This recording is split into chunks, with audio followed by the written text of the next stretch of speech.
Brain নষ্ট হওয়ার অনেকগুলো কারণ রয়েছে। আজ জানাবো এই ব্রেন নষ্টর কারণ কি এবং এইগুলো থেকে দূরে থাকলে আপনি সুস্থ কীভাবে থাকবেন। আমাদের শরীরে এবং পৃথিবীতে যা কিছু সৃষ্টি হচ্ছে, যা কিছু আবিষ্কার হচ্ছে, সব কিন্তু এই মস্তিষ্ক বা ব্রেন থেকেই।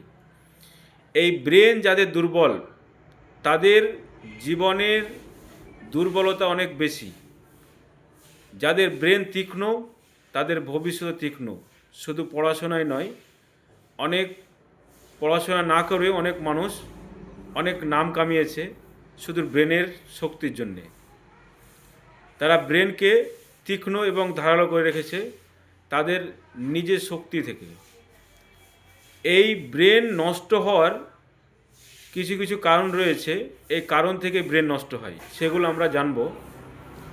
যারা দীর্ঘদিন ধরে বা মাঝে মাঝে সকালের খাবার বা নাস্তা বা ব্রেকফাস্ট করেন না, এই ব্রেকফাস্টটা অত্যন্ত জরুরি। ব্রেকফাস্টটা সকাল 8টার মধ্যে, 7:30 থেকে 8টার মধ্যে অবশ্যই করা প্রয়োজন।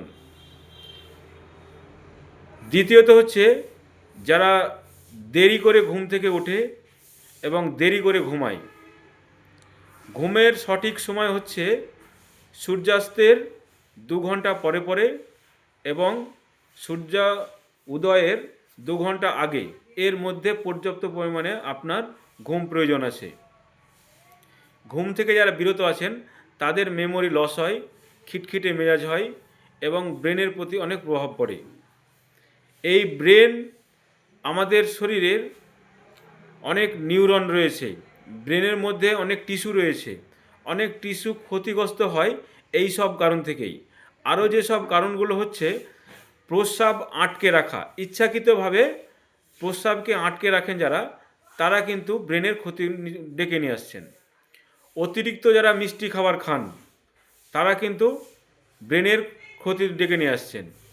যারা খাবারের সময় মনোযোগ নেই, আমি যে খাবারটা খাচ্ছি সে খাবারের মধ্যে মনোযোগ রাখছি না, আমি মোবাইল দেখছি, কারোর সঙ্গে কথা বলছি, এই যে খাবারের স্বাদ এবং ব্রেনের যে অ্যাডজাস্টমেন্ট, এটা কিন্তু হচ্ছে না। বাচ্চাদেরকে মোবাইল না দিলে খাওয়া দাওয়া হচ্ছে না, কিন্তু তাদের ব্রেনের প্রচুর ক্ষতি হচ্ছে আপনার। একসঙ্গে খাওয়া আর ফুটবল খেলা একসঙ্গে হবে হবে না।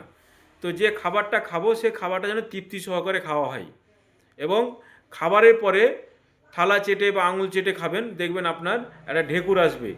এই থালা চেটে বা আঙুল চেটে খাওয়ার একটা মেডিকেল সায়েন্স রয়েছে, সেটা হচ্ছে আঙুল এবং জিভের সংস্পর্শে যে লালা তৈরি হয়, এটা একটা এনজাইম। মুখের মধ্যে যে পাইলরস তৈরি হচ্ছে, এটা একটা হজমকারক রস। এতে আমাদের ব্রেনের প্রতি অনেক কার্যকারী। ব্রেনের আরও কারণ নষ্ট হওয়ার অনেক কারণ রয়েছে। প্রত্যাঘাত বা প্যারালাইসিস যাদের হয়, তাদের ব্রেনের প্রতি একটা ইফেক্ট পড়ে। মানসিক চাপ বা টেনশন অনেক সময় ঘুমের অভাবের জন্য হয়, টিউমারের জন্য হয়। আর সবচেয়ে খারাপ হচ্ছে নেশা জাতীয় কোনো দ্রব্য শরীরে নিলে। আপনি অ্যালকোহল নেন আর ধূমপানই বা করুন, যখনই আপনি ধূমপান করবেন, অ্যালকোহল নেবেন, সঙ্গে সঙ্গে আপনার ব্রেনকে কিন্তু অ্যাটাক করে, আপনারা প্রত্যেকে বুঝতে পারবেন। বিশেষ করে যারা উপোস থাকেন বা রোজা রাখেন বা খালি পেটে দীর্ঘক্ষণ সময় থাকার পরে যারা ধূমপান করে, দেখবেন ব্রেনে কিন্তু ডাইরেক্ট অ্যাটাক করে।